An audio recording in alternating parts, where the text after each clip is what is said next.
Want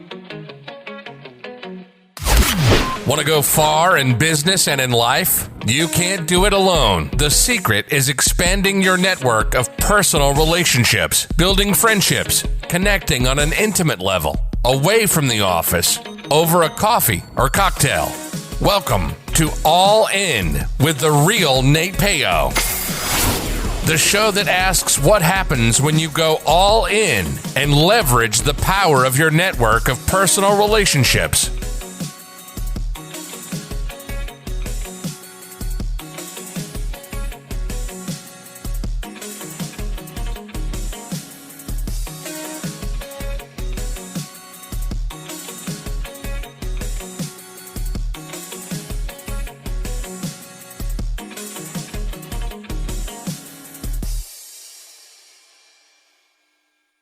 From author Donnie Bovine comes the book, How to Be a Success Champion, available on Amazon. After years of living other people's dreams, author Donnie Bovine decided to jump out on his own and start a business, thinking it would be easy. Instead, he had a rude awakening and quickly understood that he had spent 20 years being an employee and had no idea how to be a business owner. His business was tanking, and he was on the brink of losing everything when he decided to fight for business freedom. In this must-read and life-changing book, author Donnie Bovine shares with readers his story intermingled with lessons learned from his mistakes and his failures. In How to Be a Success Champion, you will find advice the author received from mentors and how he went from zero to a six-figure business. The author walks you through the steps of how to get out of your own way, how to play the game of business and win, find your strengths, how to network effectively, how to build a personal brand, how to create champions for your business, how to get great at sales, how to take complete ownership of you and your business. How to Be a Success Champion from author Donnie Bovine, available on Amazon in both Kindle and paperback editions. Order your copy right now. It makes a great book for corporate events too. How to Be a Success Champion from author Donnie Bovine, available on Amazon. Hello, and welcome to the All In podcast with Nate Payo. Of course, I am your host, Nate Payo. My guest today is heart-centered entrepreneur Abigail Gazda. She has transformed her passion for education into a full-time career as a motivational speaker, author, and life coach. Abigail is the CEO of Hearts Unleashed, a full-service transformation company committed to empowering people to operate with full freedom, power, and self-expression in every area of life. She is a clarity coach and supports souls speaking up about their silent struggle and unleashing the authentic leader within. As the host of the Hearts Unleashed podcast, she is committed to turning dreamers into doers and helping raise the frequency of humanity with the development of emotional intelligence. And as the author of Giving Up, the memoir of a quitter, she personally thrives the most in life while adventuring, writing, educating, laughing, surfing, and rollerblading around the SoCal coast. Welcome to the show, Abigail. Welcome. Thank you. That was a mouthful. I ask to make sure I pronounce people's names correctly. Did I get your last name right? Got it. Yeah. I forgot to ask. I was like, well, it's funny. I always joke. I say, if you're from the Midwest, it's Abigail Gazda with the sharp vowels. Abigail. Yeah, that's funny. We're from the Midwest, so we know what that's like. Yeah. You get some tacos and some quesadillas, right? Yeah, especially out on the SoCal coast, people are like, "Ooh, you're not from around here. You said avocado. What is that?" I know. When I first moved to California, I would call stuff like I'd go, I don't know, maybe this was just a Nebraska thing, but we'd go to the bar and be like, "Can I get 2 draws?" And they're like, "What's a draw of beer?" I'm like, "Off the tap." They're like, "No, it's a draft." I'm like, "Oh," I call them draws. Or you go, "What kind?" I think I'll get a pop. And you're like, yeah, pop, definitely. They're like, soda. You can have a soda, and I'm like, I don't want a soda. Yeah, cool. So, welcome to the show. I love hearing about quitters and people that have decided that they're done being quitters. So, I'd like to start the conversation there. What is the memoir of a quitter? Were you used to be a quitter? Well, I actually was a non-quitter, like a super non-quitter, like a all-in kind of in the unhealthy way, right? Because I think that there's a finesse to being all in or being a quitter, like healthy quitting, right? I think that when we're taught in our youth that quitting is bad or losers or quitters, that's kind of how I open up the book. Like, if you're a quitter, you're a failure, right? Well, I didn't quit anything, and it cost me a lot of mental health and sanity and relationships and connection. And so I had to shift, because I'm certainly not a quitter, right? I am persistent and consistent and faithful and dedicated and motivated, but in the most healthy way now. And in my past, that wasn't the case. A good for example from the book and from my life is I tore my knee up in college basketball. I was an athlete my entire life. And my sophomore year, I tore my ACL and did not quit. I went through surgery, and in 4 months, I was back to running 4 miles a day and, really wanted to come back. But I did more damage to my knee being that in that hustle mentality than I did in understanding what healthy healing was like. And so all I knew was that nose to the grindstone kind of work ethic, and it cost me a lot more than it helped me in life. And so once I had enough breakdowns with that mentality, I knew, like, I didn't know I had to switch. Like, I learned I had to switch. You have to switch that up. So that's what I mean by it. I've been in that place a lot. Like, I grew up in the Midwest, and I think a lot of people know this. You're kind of trained a lot of work ethic. You show up, you don't quit, you do a good job, whatever it is you're doing. And you put forth that effort into whatever it is you're doing. And sometimes that thing you're working on has ran its course. So like there's no sense in continuing it on, but you don't want to give up. And like, even to this day, there's things I've quit in my life, and I still like regret, like, I should have stuck with that. But I wouldn't say regret, but I have these feelings of it. And I kind of look back and go, really? Like, those things you did give up, you could have gone down this path, but it wasn't your path to go down. Like, you have to like realize, like, you did what you could do there.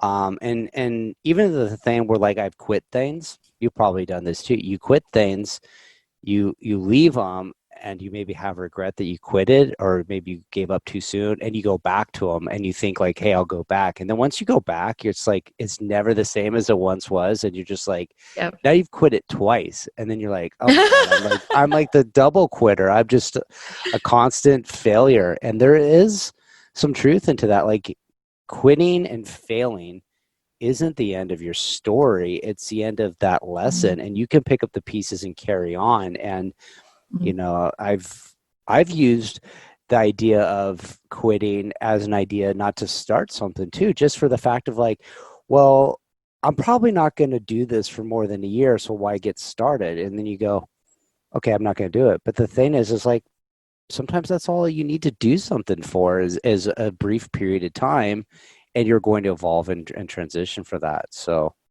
interesting take. You said so many beautiful things in there. I would love to speak into what you shared, because like the work I do as a coach, I'm an emotional intelligence expert. And so I help people understand a lot of what you were just sharing about, right? Which is like the energetic endings, understanding the difference between when you've drugged something out far beyond it, when it's, like you said, it ran its course, and then we don't know how to leave it, right? Or understanding that, like, you know what, I think this has served its purpose in my life. And to refuse to quit when you know to quit, like, because we've never been really taught to listen to our intuition. In school, we've been trained to like listen to what other people tell us about ourselves. And so when, if we want to leave maybe a career, we're ready for a big transition in life, maybe a relationship that isn't serving us. And it doesn't have to be a romantic one. It might be a friendship, a family relationship that is starting again to cost us more than it's creating for us. If we don't sense the energetic ending, and we just keep pushing because we think it's what we're supposed to do, we end up 100 miles in the wrong direction. And that's usually when people have some type of breakdown where they go through an identity crisis, because it's like, wait a minute, I am not being me. I'm definitely not being myself, or I don't like who I've become. And it becomes a real awakening period for a lot of people. And then the one other thing that you mentioned was about like alignment, is like, oh, if it's not in alignment with what I want to be doing 5 years from now, 10 years from now. It's either a healthy milestone or it's just not for you, right? Like, but you said being able to discern what to start and what not to start too is a really important lesson in quitting. Yeah, for sure. So would you say that people, you touched a bit on career choices and relationship choices and maybe even activities, but like, what do you find people are, they're easy to give up some things, but they really are challenged to quit on other things. Maybe they've relationships or careers. Like, what do you find people struggle the most with to making a good introspection and decision to quit or not to quit on something? Great question. And I have an answer that might not, it's not a direct one yet, right? Is people pleasing. Okay. How to quit what is, are you doing this for you or are you doing this for fear of someone else's opinion of what you do? Right? Or fear of rejection or a fear of whatever that might be, judgment, right? If you know something within your heart, I'm ready to quit this, and you don't, it's likely because you're afraid of the consequences of quitting it. And so, because we can quit something that's frustrating or that we just don't like or whatever, but then sometimes we don't. We do a lot of things we don't like to do just to please other people. So you really got to look at what for am I doing anything I'm doing? And if you can really get serious and honest with yourself about what for or why you're doing something, and you realize it's not for your personal gain or pleasure, then it's probably not for you. You know, while you were saying that, I was just kind of this idea of like, hey, I'm doing this for somebody else's acceptance. Okay. But it's almost the opposite. There's things you don't do because of you're worried for losing acceptance. So you hold yourself back and you got to quit quitting. Maybe that was the point of your story here. But like, let's say you want to do something like, hey, this is me. This is what I want to do. I feel compelled to do this. But if I do it, my friends might go, hey, what are you doing? That's like, let's hold you back, or like they're gonna make fun of me. So you go, you're not, in a sense, doing something to please people. You're not doing something to not displease somebody, and you got to identify that too, because that can hold you back from being your authentic self. Most definitely. It's that other side of the same coin, that's for sure. Is, our only job here is to become the fullest version of ourselves. And I enjoy that concept because we are definitely afraid of unleashing our hearts. We are definitely afraid of being our most authentic self for fear of judgment. The same judgment, right? Like, oh, you should be doing this, or you should be doing that, or you should be doing it this way. And we know, like, if we're given the opportunity, we can find out what we're good at, and we can actually get paid to be ourselves. But we think we're supposed to blend it in with some societal norm, and we get real far away from ourselves. Yeah, that is for sure the truth. So you've also got a brand around the Hearts Unleashed and a transformation company, the Hearts Unleashed podcast. Talk a little bit about how that got started. What is Hearts Unleashed, and why you? What made you go down this path in life?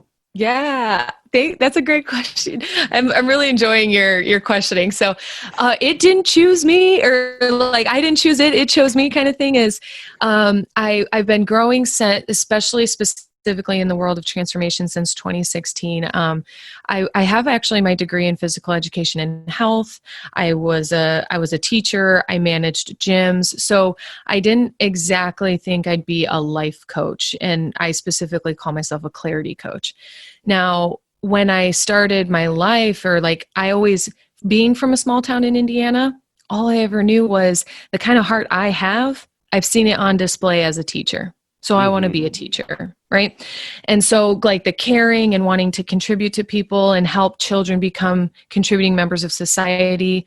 Well, when I hit that goal, the vision changed. Like the four walls of a classroom or my gymnasium, it wasn't big enough anymore. I knew I wanted to have this like global impact, and that was within. It was just this like driving force all the time. And I ended up so I knew I wanted to open a gym, so I focused on that. And I was managing gyms for about 6 years and hired someone who invited me to her life coach training program. And I observed the program and signed up immediately. And then the Hearts Unleashed, specifically that purpose came out of me. I was in a seminar and I went up and they said, what are you the possibility of in this world? And like, just in the most, I was like, I am the possibility of Hearts Unleashed, like hearts being unleashed around me. People have permission to be themselves. And it just kept spilling. And I mean, I said a lot more that day, but it just kept coming out. And so I knew that, and I kind of wore it as an identity or a badge. And then I named the company after it. And then the podcast, it's kind of funny because for about 6 months, I knew I wanted to do a podcast. And I'm like, what's the topic? Like, what can carry the weight of hundreds of episodes, right?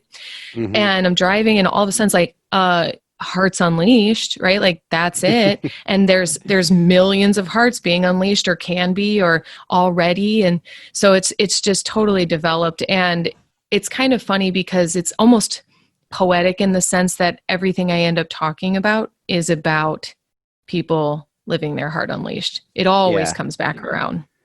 That's an amazing topic to do. And there's so much inspiration.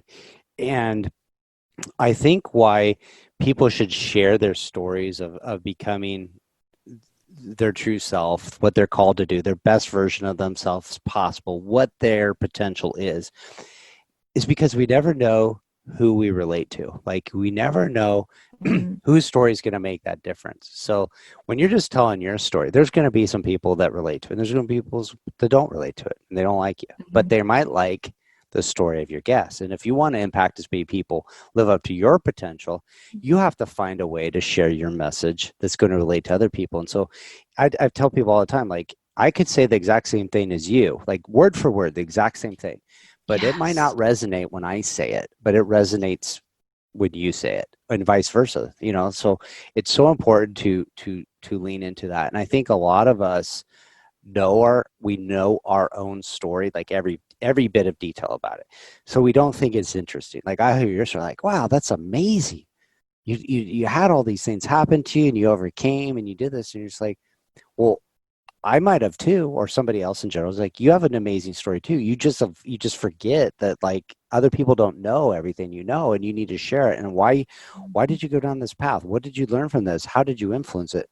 And then there's something that you're struggling with that you've overcame, or you're in the process of overcoming, and you talk about it, and somebody else will reach out to you and say, hey, I'm that person. I'm in that same boat as you. And I thought I was all by myself, and I should, and I was suffering because of it. And I've realized I'm not alone, and there's other people like me. I can reach out, I can find support, and I can lean into being the best version of myself possible. So it's an amazing journey. I don't know what your vision that you're up to, the Hearts Unleashed, it captures it fully.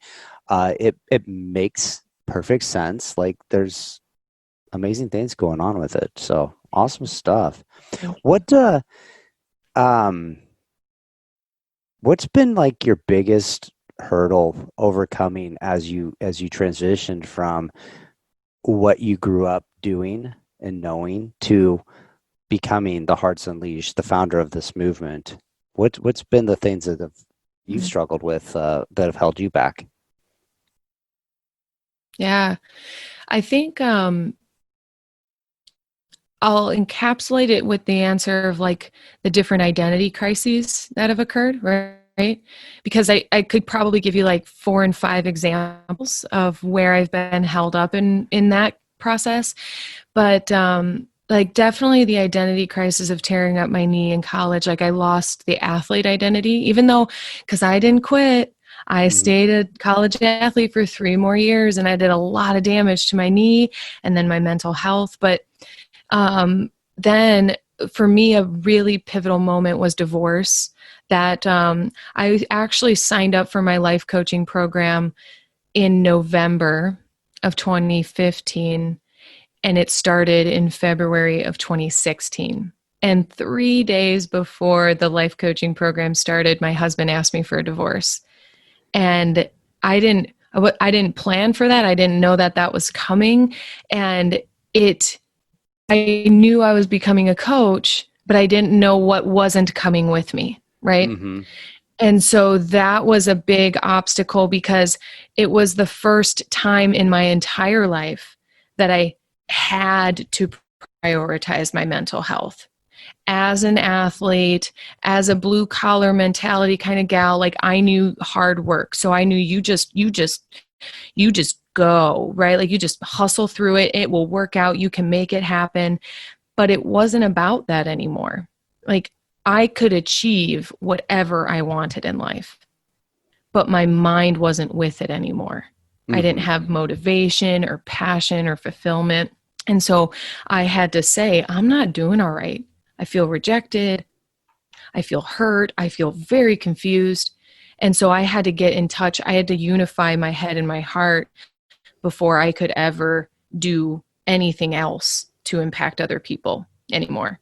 And so that was the biggest obstacle, was really coming around to the place where I was okay mentally and physically and from a heart space to be able to show up for people. And, along the way, one of the other biggest obstacles, because I'm an inspiring person, period. Like, I think I was just kind of born that way, but like becoming a businesswoman was also a big obstacle. Understanding the ins and outs of how to be, how to turn healing and passion work into a profit. You might always have good intentions, but good intentions don't pay bills. And I mean that from such love, but you have to learn the ins and outs of business to be able to do it effectively that actually keeps your passion alive. Because there's been time over the last 4 years where my passion wasn't as strong because I wasn't making the income or couldn't figure those pieces out. And now I've been able to really, really get it all going. How did you learn that was lacking in your life and it was something that you needed to focus on and get better at? Because I think a lot of people struggle with ideas around various things, but specifically money or being compensated for their value. Like, you have no problem getting a job and saying, hey, I'm going to pay you value to do this work. Yeah, okay. But if I do this for myself, why am I afraid to accept a value placed on the what I'm offering or what I'm serving? And also, like, people are like good at doing things, but sometimes they're not good at managing the cash flow of the situation too, and that'll get you into a ton of problems as well. You could be the best in the world, but if you run out of money, like, you can't do what you're really good at doing. Yeah. There's a couple questions layered in there. So I'll check because I want to answer them all. And like, I want to answer with the first, like the worth. Like, you have to understand and accept your worth, right? You can't wait for someone else to see it, which is something we've been conditioned to do, right? We get the trophy because someone else said we're good enough. We get the award or certificate because we've checked off the boxes that say, okay, you deserve it now, right? Mm-hmm. But by way of being born with the gifts that we have, we deserve to be compensated for our gifts. Mm-hmm. We truly do. Because if everybody were operating fully in their purpose and passion, they would be a very specific contribution to humanity, right? I work with people on their emotional intelligence. I don't want to be an electrician. I don't want to be anything other than what I am, right? Mm-hmm. And so what that requires is being able to appreciate my gifts and talents and purpose, and then learn the business side of it. And so you kind of asked, like, what taught you that you needed to make that transition, right? I believed, I held on to the vision. I know what I'm here to do. I'm so clear about that. And I kept trying to come from only the heart space, meaning like I kept showing up to promote and to share and to talk about what I do. And people loved it. They were very inspired. There's a difference. And I'm going to speak specifically about my transition, right? Like, I was inspirational, but not transformational. Mm-hmm. And I had to cross over for that. So what I knew I had to do was bring my big ideas out of cloud nine and bring them onto the ground and be able to show somebody, this is what it looks like to work with me. This is how I would serve you. So for me, that transition looked like creating the actual business structure and showing people this is the process of transformation tangibly. They could hold on to, okay, here's step 1, step 2, step 3, step 4, and we'll work together for 3 months and it'll be this much money. Like people need tangibles. And so for those of you, anybody, a creative heart especially, when you want to offer your gifts to the world, you also have to be able to package them. Mm-hmm. And it doesn't diminish your work to package it. It actually lifts it up. It makes it available. And so you have to become very skilled at explaining what it is that you do. Because we get offended when people don't see it the way we see it.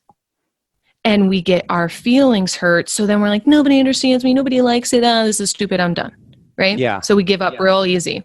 And then one last thing I wanted to share about that, was like the way, I just lost it. It came back. Maybe it'll come back later, but the being able to like value what you do and explain it is really, really important for people. Yeah, for sure. You touched on a lot of really key concepts. And I think too, when you start putting a value on what you're providing, it improves the message you're offering. Because you go, if somebody's going to pay me to do this, I better be good. It better be more like it better feel like to them that they got to steal. Like I can't believe I should have paid 10 times as much for this. And because you have that mindset, you dig in deeper and you get better at what you're doing. And because you get better at what you're doing, you're providing more value. Like it just kind of like perpetuates itself. Well, and it came back because that's like, thank you, thank you, is we identify with our gift so much that when people reject it, we feel rejected. Mm-hmm. So it is, there's a really great book about most of this, which is called The War of Art, because he talks about the way that the amateur, you're an amateur when you're just starting, but when you turn pro, you no longer identify with your own art in such a way that people are just buying the product, right? And so it's not that if you hear a no, when we're starting and we're an amateur, it's like, oh, they said no, I failed at the sale, I am a failure. Mm-hmm. We really internalize the failures or the disappointments, or maybe just the initiations, like learning, right? We internalize it as if we messed everything up, but we have to be able to almost disassociate with our products so that we can sell them as products. Yeah, I love what you're talking about. That's amazing. And you're right. Like the art of it, it's like you have a unique approach with the Hearts Unleashed. It's like, it's not anybody else's art. Like, and it's a form of art and science mix, but you do that. And like, you go, hey, I told somebody about it one time. They didn't like it. Oh, I'm going to give up. But art's the same way. Like art isn't for everybody. And there's people that appreciate things, and you just got to get your message and the person that's ready to receive it. And sometimes, there's things that not just like maybe art like a painting, but art like a movie, art like a song, and you hear it and in your life you don't like it. And then as you get older, your appreciation for things change, and your all of a sudden it becomes like, hey, this is really powerful. I'm kind of getting this. Like this makes sense to me now. I'm kind of, but there's lessons in life that you have to learn before you're ready for that's why like some of the things are sitting right beside, like you said, you're driving down the road thinking about what should I name my podcast? What should I name my podcast? Like it should have been clear from the beginning, like Hearts Unleashed. Like, why didn't you know that? Like the second you thought of a podcast, like, but sometimes you have to go through the process to receive the message. And that's amazing stuff. So I want to ask you, what does it mean to you to be all in on an idea or an outcome? I think it's so important, especially, based on what I've written, based on the way that I share myself, right? Like I talk about quitting and being a quitter. but all in, like it's, oh God, like I wish I could put the passion into the microphone, which maybe I am, maybe I'm not, but like to show up every day for the vision that is only seen by you, right? Because I believe that we are all like one, right? You were kind of were touching on that a little bit earlier, but that you could read 10 personal development books and you would, after, 5 or 6, you would really start to get, we're all saying the same thing.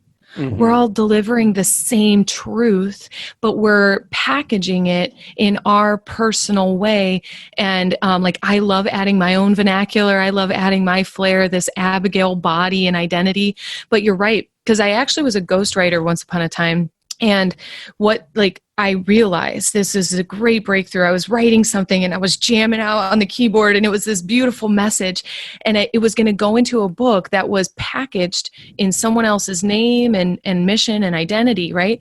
And so I knew, I was like, wow, even so I'm, as a white female writing for a Black male, right?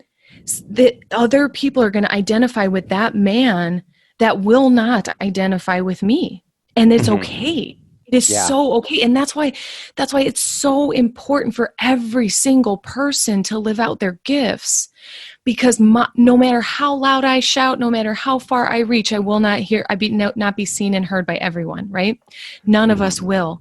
So we have to trust that everyone takes and fulfills their role in humanity. And so being all in is trusting the vision that you see and following all the way through and showing up, as we've been talking about this whole conversation, is like, show up after you hear no, show up when nobody listens to what you publish or reads what you write, right? Like, just keep showing up, or buys what you paint, or buys what you build, like whatever.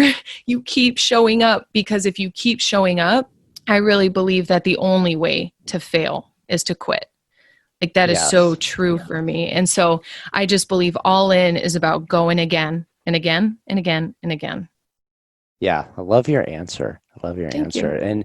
And the idea of like getting that message out, like, and how, when you're telling the story about writing the ghostwriter, I literally thought it was going to go a different direction. I thought you were going to get mad that like you were writing this vision that's yourself and like you should be the ones given it, but you went this other way of like, it doesn't matter because somebody else related to your message because of how they identified with them, which is kind of this weird thing of like how we tune people out, maybe because of how we associate who that message is coming from. So we don't even listen to the message, but the messages are presented in a different format that we relate to. It's like, oh yeah, this totally makes sense. It's like, I was just telling you that, but because, I don't know, it was very interesting to me. So, let's talk one more question about Hearts Unleashed and what you're up to. What is the big goal that you're working on or not working on right now with Hearts Unleashed that you wish you had been doing or wish you were doing? Well, I heard 2 questions in there. When you said big goal, I immediately, like, my 20-year plan came to mind, which I'm purposely not working on because it's my 20-year plan, right? So it's like to be. I imagine having a Hearts Unleashed headquarters here in San Clemente or in Southern California in general, where I can host retreats, like live in-person retreats and events and VIP days and, just things of that nature. So there's a big goal that is yet to be unfolded and unleashed, let's say. But what I'm not working on, I'll tell you, I've authored 2 books already and I'm working on one right now, but there's this one book that I keep showing up to write. It's called I Can't, The Greatest Lie in Human History. Mm-hmm. And I keep sitting down to write it, and another book pushes its way through and says, no, me first. So like I sat down last November to write I Can't, and Talking to the Trees said, nope, me first. And this right now, like in June, I sat down to write I Can't again. And the next book, Alchemizing Judgment, said, no, me first. And I'm like, okay, guys, like enough already. I'll write you already. So one thing I'm not working on right now is that book is I Can't.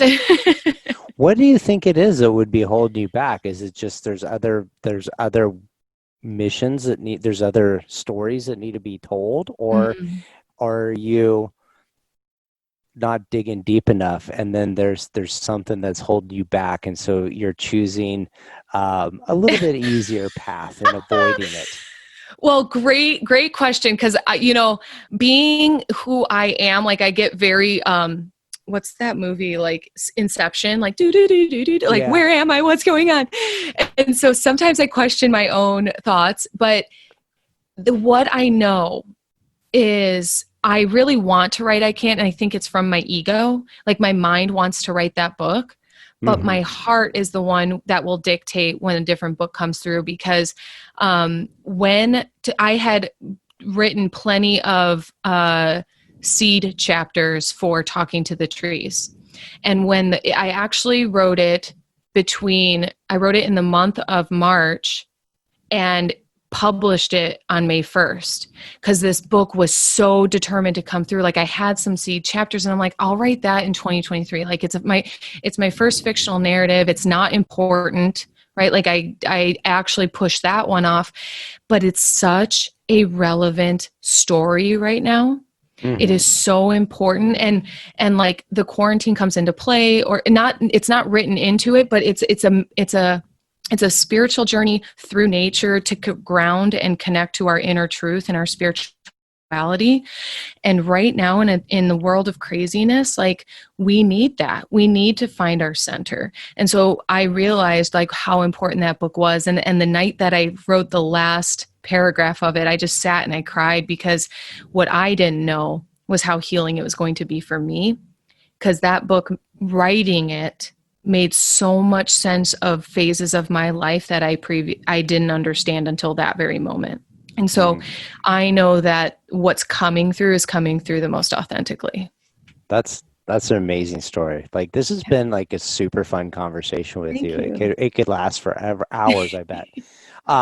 So let's talk a little bit about the ideal people you work with. Who's your ideal audience? Who's that person that really connects with you and you connect with them, and just together it just doesn't even feel like work. It just feels like magic. Yeah. There's a specific phase in our life that I will start with anybody and work with them from any point after. And it's called the enough is enough crowd. The crowd that is done people pleasing, right? So when we get out of school and we join adulting, I call that phase the shock and awe phase. It's like, whoa, nobody told me about all this, right? Like, so there's that phase that everybody has to go through. And then there's what nowadays I would call the social media syndrome, where we try living up to everybody else and everything else, the Joneses and all that, and everything we thought we should have been. But then there comes this very pivotal moment that you can feel physically, where you've done everything you ever thought you'd do. You got the job, the house, the family, the husband, the wife, and you're still not fulfilled. And you recognize that, but you keep on pushing, right? This is where we talked about the unhealthy quitting. We don't quit it. We feel the energetic ending, but we don't. And then there's whatever happens that awakens people and says, no more. I am done being anybody but exactly who I am, right? Like, and that's the enough is enough crowd. They're done pleasing, they're over it, and they're ready to do whatever it takes to transform, to be themselves finally. Yeah, I identify with that point in your life where you go through the motions, you've done the stuff you're supposed to do, and you're and I describe it as this: like you set goals for yourself and you start checking the box, and you start going, hey, if I get to this point in my life, I'm gonna make it. I've made it. Like it's all downhill after that. I can relax. And then you get to that point, you're like, okay, what's next? What's next? What's next? Yes. And then you just go, am I just going to be on this train for the rest of my life of never like always chasing the next thing? Like, how can I find that fulfillment, that sense of joy, the feeling like I'm leaving an impact on the world, and I'm doing things that bring me pure happiness? And you're not always going to have 100% days, and they're not always going to be the best. There's ups and downs, but you just know like, hey, what I'm doing means more to me, and it's bigger than myself, and it's not just, another feather in the cap. And it's like, I got a lot of feathers, man. And I don't even like this hat. Yes. I'm so with you. So cool. So where should people go if they want to get connected to you?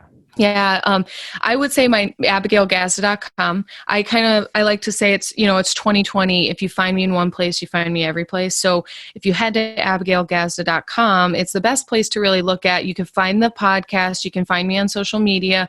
You can also look at like the shop tab. I got a lot of freebies that people can check out and courses and whatnot. But it's really the best place to get started. That's for sure. And there's also, right now, if people want to go to abigailgazda.com, I have a quarantine toolkit for them. That's free. It's like a self-study guide to really look at what I call the pillars of empowerment. And it's about living an empowered life. So if you're really struggling through some stuff, then they can head over there and do a little self-study project and see where am I disempowered in life and how can I get empowered? Awesome stuff. So I encourage you to go over there, connect with Abigail. If you do have a conversation with her, tell her where you found her, let her know. I think you're up to amazing stuff. And whether or not you feel like you have a story to share, I think you do. And I think I would go to Abigail and find amazing stories and discover your story. Live up to your potential, unleash your heart. So thank you so much for this conversation and awesome stuff. We're going to have you back on soon for sure. Ooh, that's fun. I'm in. Okay, take care. Thanks, guys.